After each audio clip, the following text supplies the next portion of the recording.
Assalamualaikum warahmatullahi wabarakatuh. Perkenalkan, nama saya Novel Fidel Rohano, NRP 6096-24-2015. Di sini, pada kesempatan kali ini, saya akan melakukan demo terkait final project mata kuliah pengembangan dan penerapan sistem A.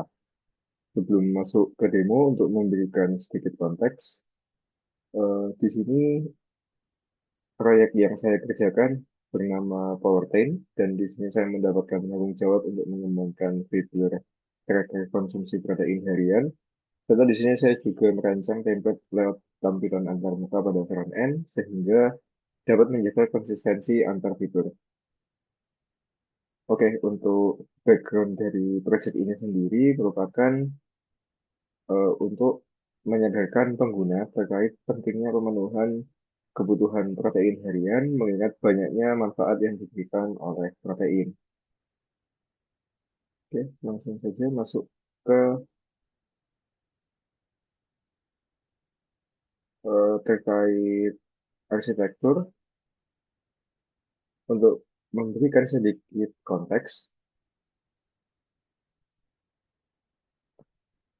proyek yang saya kembangkan menggunakan teks-teks sebagai berikut, yaitu dengan middleware Node.js, kemudian website dirancang dengan pendekatan microservice, sehingga di sini ada dua service yang saling keterikatan satu dan lainnya. Yang pertama ada backend service, di sini menggunakan Express.js, kemudian ada front-end service dengan React.js dan Vite, lalu dibantu dengan UI library, Hero UI, ZCN, Tailwind, dan Lucid. Kemudian untuk database menggunakan MySQL.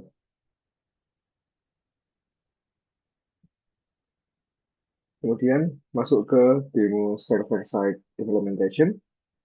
Di sini service yang akan saya demokan adalah task layer pencatatan konsumsi protein pengguna, di mana dalam fitur ini pengguna dapat mencari makanan yang dikonsumsi, kemudian menyimpan konsumsi protein dalam satu hari untuk mengetahui pemenuhan kebutuhan protein. Dan berikut merupakan flowchart pengguna dalam use case pencatatan konsumsi protein pengguna, dimulai dari pengguna mengakses halaman input, kemudian melakukan pencarian makanan, lalu aplikasi menampilkan hasil pencarian, lalu pengguna memilih makanan yang sesuai, dan apabila data makanan tersedia, pengguna akan memilih makanan yang sesuai. Namun apabila tidak tersedia, pengguna melakukan input makanan secara manual. Kemudian pengguna memasukkan porsi makanan, pengguna menambahkan makanan pada list konsumsi makanan, kemudian aplikasi melakukan kalkulasi pemenuhan konsumsi protein harian, dan yang terakhir, aplikasi akan menyimpan data konsumsi makanan.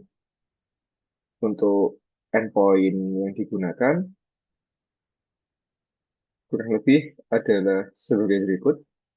Ada tiga endpoint yang digunakan di sini.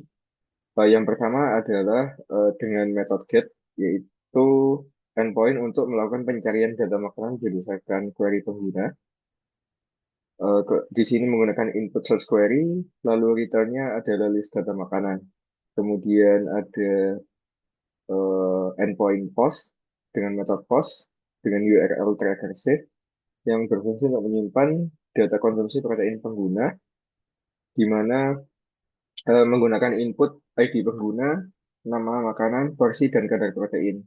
Kemudian yang terakhir sebagai tambahan ada input delete yang berfungsi untuk menghapus data berdasarkan ID data konsumsi yang tersimpan pada database. Kemudian untuk penjelasan code base pada server side yang saya rancang, karena seperti yang sudah saya jelaskan sebelumnya, di sini codebase dirancang menggunakan pendekatan microservice sehingga di sini dipisah antara backend dan front end-nya.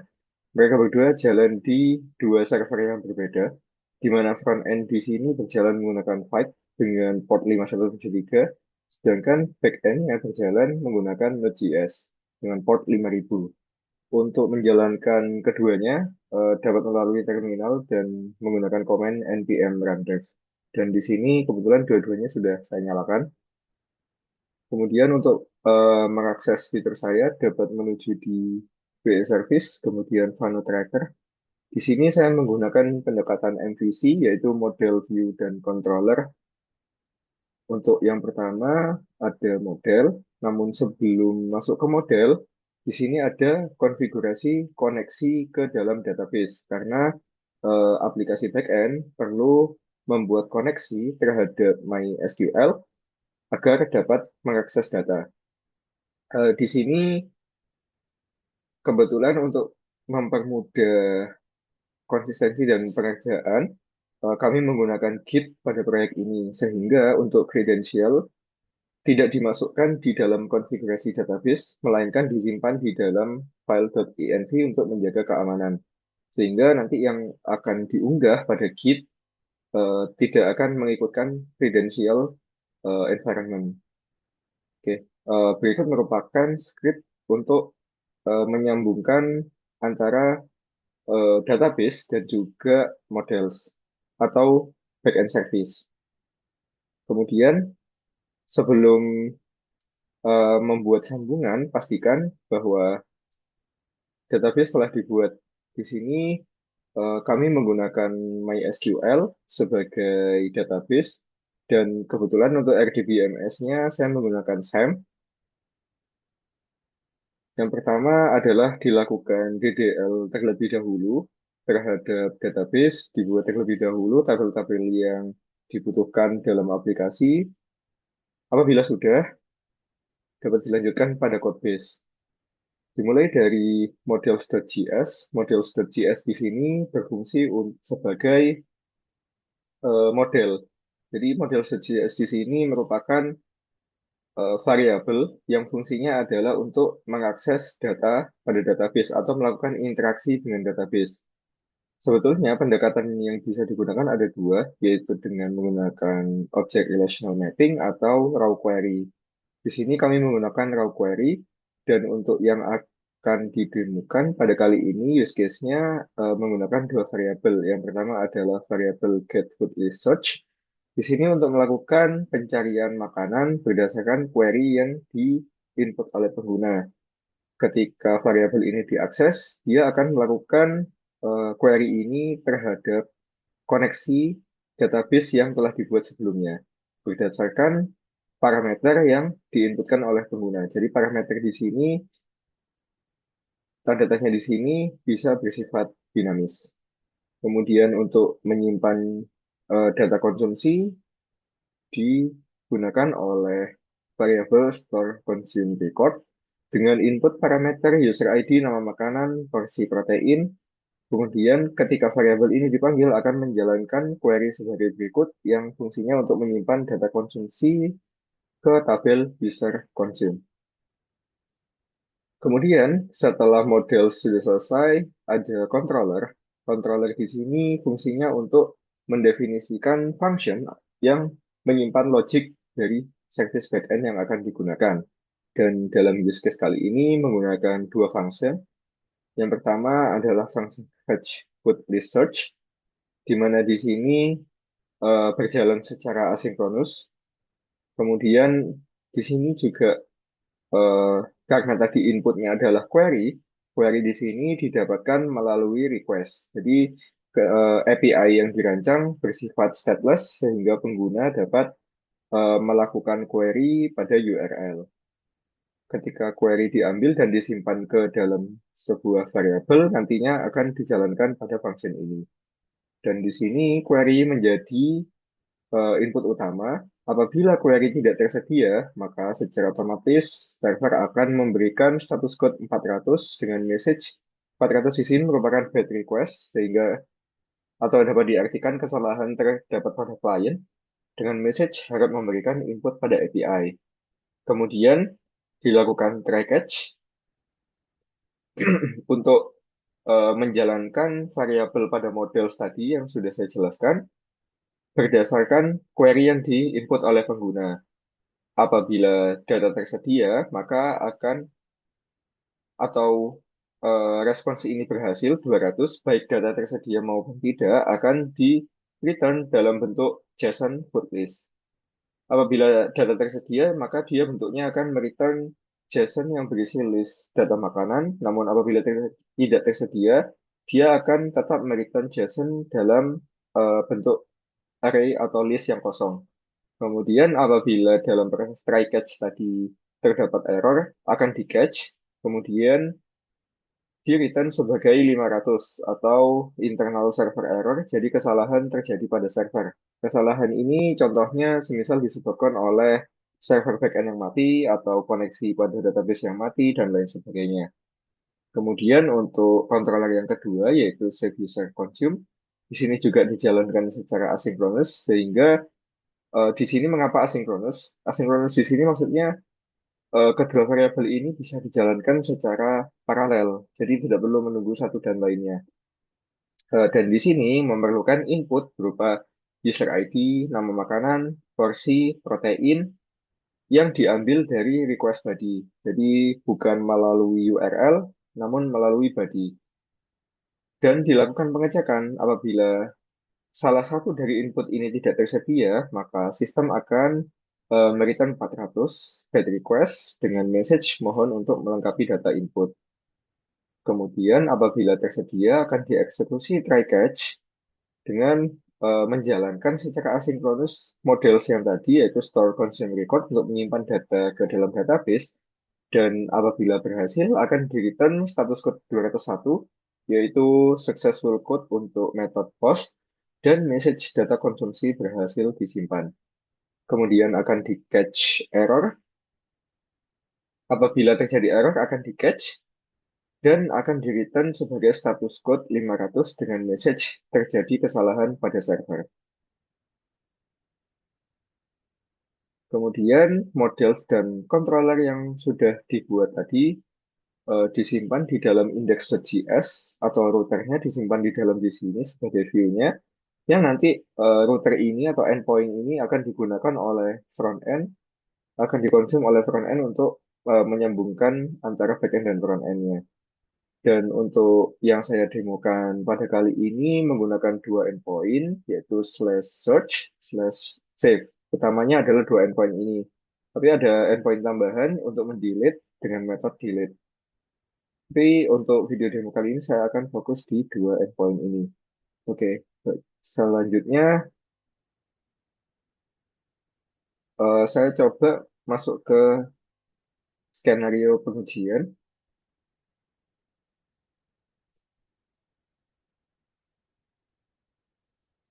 Di sini saya mencoba ada tiga test case untuk masing-masing use case. Yang pertama adalah berhasil mencari data makanan. Saya mencoba memberikan input berupa query nasi dan yang diekspektasikan adalah status code 200. Kemudian untuk test case yang kedua adalah tidak memberikan query pada input dengan status code 400 dan message harap memberikan input pada API. Kemudian untuk test case yang ketiga, ini saya coba matikan server backend-nya dan tetap memberikan input. Expected-nya seharusnya status code-nya adalah 500 dengan message gagal mengambil data makanan.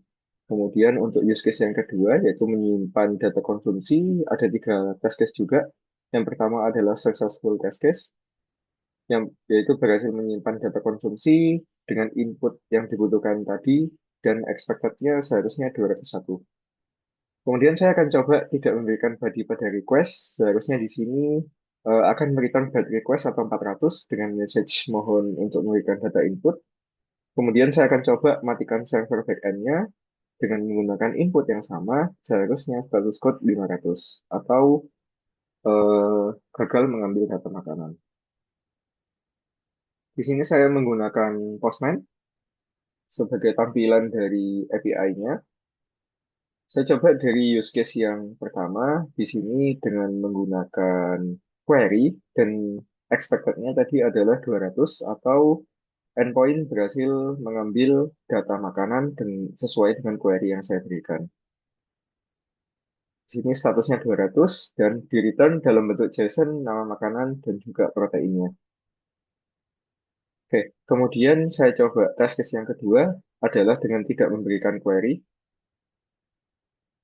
Dan di sini hasilnya adalah 400 bad request yang mana kesalahan terdapat pada klien. Di sini juga ada message harap memberikan input pada API. Kemudian saya akan coba mematikan server backend Saya tetap menggunakan query dan scikit.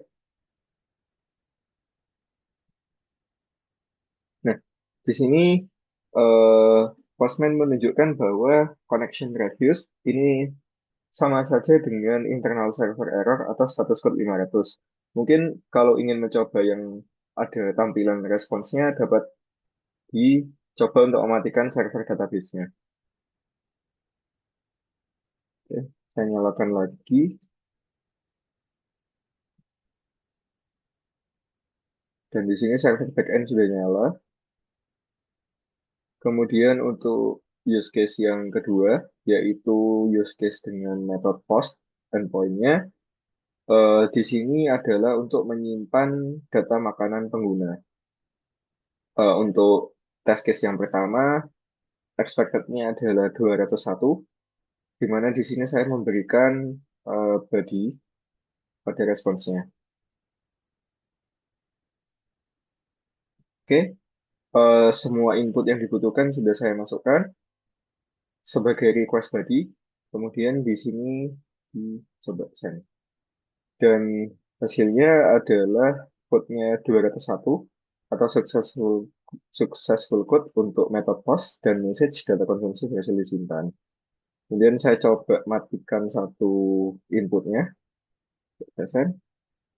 Nah, di sini akan memberikan 400 byte request karena ketika sistem melakukan cek, ada satu request body yang tidak ditemukan, yaitu protein yang mana ini saya matikan dan memberikan message mohon untuk melengkapi data input.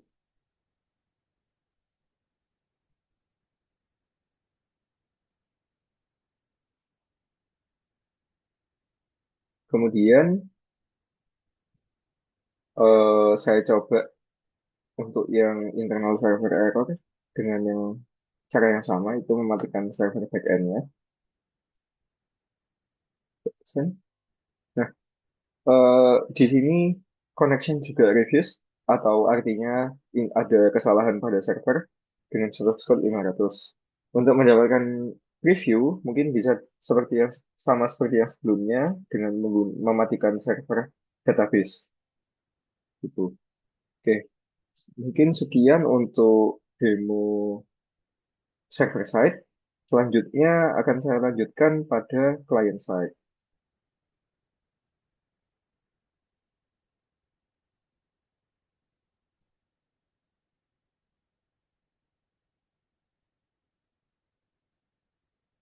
Di sini saya menggunakan use case yang sama, yaitu alur pengguna dalam mencari dan menyimpan data konsumsi. Untuk alurnya adalah sebagai berikut, dimulai dari pengguna melakukan input makanan, kemudian akan dilakukan mengirim API berdasarkan query, sama seperti yang server side tadi. Apabila data makanan tersedia, tampilkan data nutrisi makanan. Namun apabila tidak tersedia, routing pada halaman input manual. Kemudian di sini akan dilakukan untuk kedua case tadi kalkulasi asupan protein harian dan menyimpan asupan protein harian. Dalam tahap perancangan dimulai dari perancangan wireframe untuk memberikan gambaran visual dan mempermudah perancangan high fidelity pada code base. Oke, mungkin di sini sudah saya nyalakan sebelumnya server front end-nya.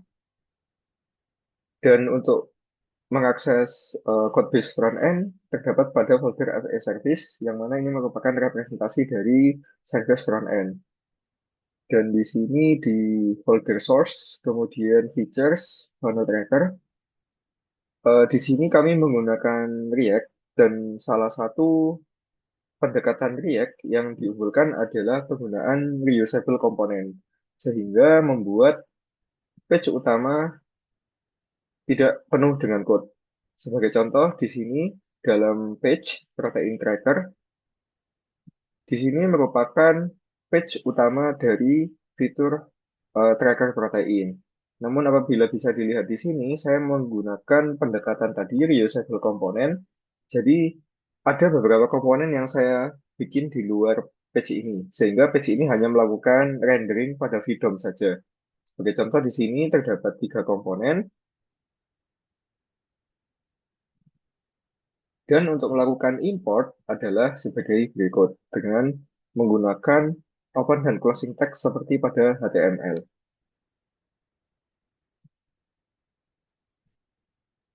Oke, kemudian untuk komponen yang saya buat, ini merupakan komponen search bar pada aplikasi.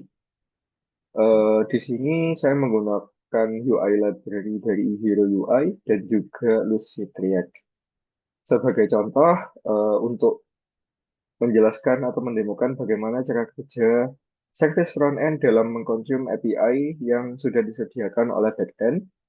Di sini dibuat suatu variabel, saya namakan search protein bar, yang nantinya akan dirender pada feed-DOM di protein tracker.csx tadi. Di sini saya coba definisikan variabel search food dengan mencoba merespons secara asinkronus terhadap endpoint yang diberikan oleh backend.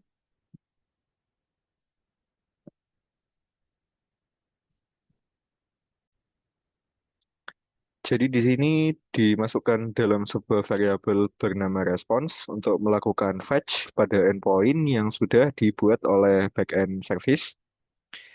Kemudian dilakukan pengecekan dari respons yang diberikan oleh service backend. Apabila responsnya selain 200 atau di sini not okay, akan di throw error dengan message failed to fetch food data. Namun apabila berhasil akan disimpan dalam bentuk JSON seperti yang di return oleh function tadi dalam sebuah variabel. Kemudian di sini saya juga menggunakan useState berupa error set error untuk menampilkan response error dari backend di client side. Kemudian setelah function didefinisikan untuk fetch API dari backend, di sini dilakukan eh, pendefinisian komponen yang akan digunakan atau yang akan dirender. Sebagai contoh, di sini eh, sebenarnya mirip seperti HTML, namun ada sedikit perbedaan.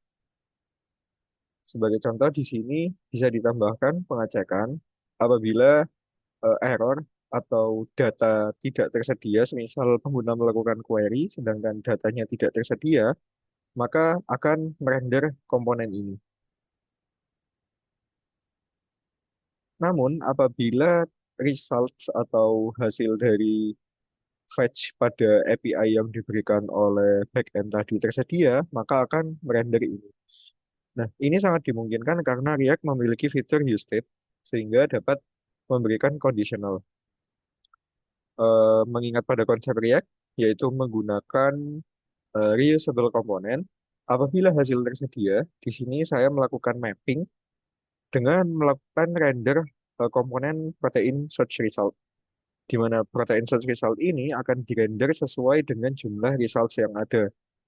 Begitupun juga dalam code base, saya tidak perlu mendefinisikan satu-satu, saya hanya perlu memasukkan komponen ini saja sehingga bisa lebih praktis. Sebagai contoh, apabila dilihat di sini, halaman ini akan berfungsi untuk menampilkan hasil fetch atau hasil data, list data dari apa yang sudah diberikan oleh respons backend tadi. Dan hasil tersebut akan dirender dalam div, kemudian dalam komponen yang didefinisikan. Di sini juga dilakukan penang atau catch error dari backend agar dapat terbaca pada client side. Di sini saya menggunakan alert dan pendekatannya juga sama dengan menggunakan useState dari React. Dan useState ini semisal sebagai contoh di sini error alert. Ketika respons yang diberikan itu not okay, saya tinggal melakukan set error alert menjadi true. Kemudian dapat melakukan print message-nya.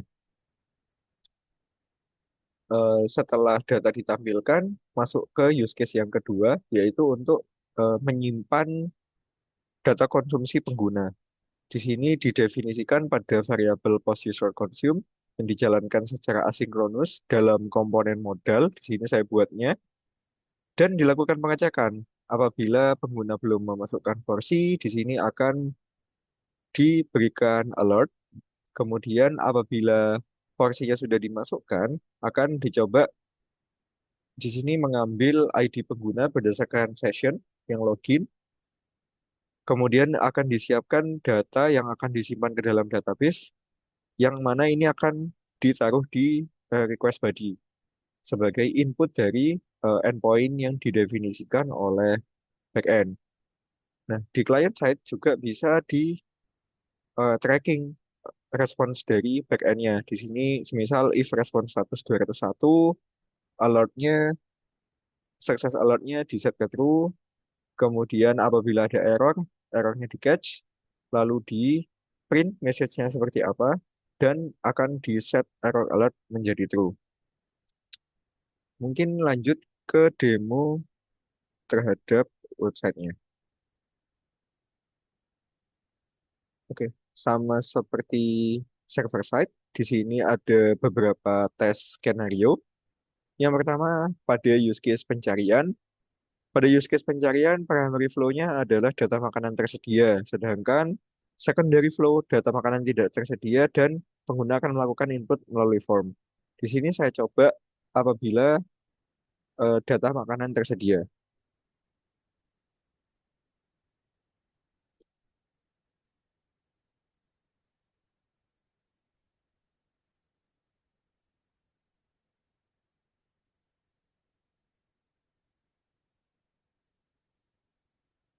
Oh,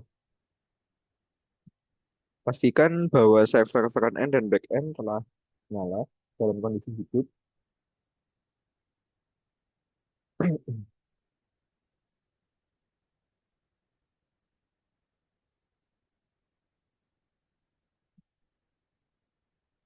Sini kita coba cari nasi. Nah, seperti yang saya bilang tadi, berdasarkan user query akan di return food list. Di sini saya limit 5 dan komponen tersebut akan di-render pada parent komponennya. Dan di sini plus untuk skenario yang pertama saya masukkan jumlah porsi. Nah, ada alert data berhasil disimpan dan akan masuk di konsumsi protein hari ini. Kemudian saya coba apabila tidak memasukkan porsi.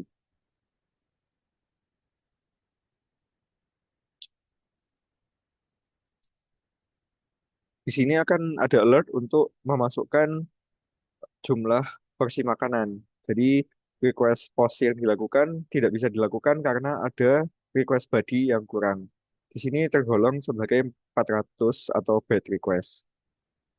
Kemudian saya masuk ke test case yang apabila data makanannya tidak tersedia. Nah, di sini akan di-render komponen apabila results-nya sama dengan nol, yang mana artinya tidak ada record yang sesuai di database. Di sini alternate flow-nya adalah pengguna dapat melakukan penambahan makanan secara manual. Untuk flow normalnya atau suksesnya adalah dengan mengisi semua field.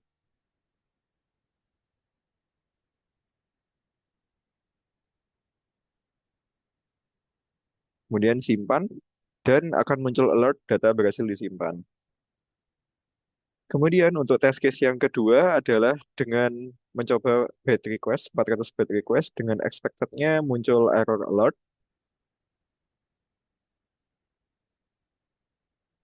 Ini saya coba men-schema. Kemudian saya nggak memasukkan kadar proteinnya. Ketika saya simpan, akan muncul error alert yang menandakan bad request. Request postnya dibatalkan karena ada request body yang kurang. Kemudian untuk melakukan test case yang ketiga, saya coba matikan server backend-nya.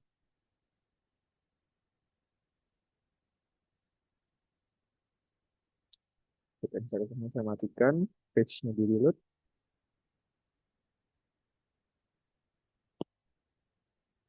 Nah, ketika server backend saya matikan, di sini tergolong sebagai internal server error.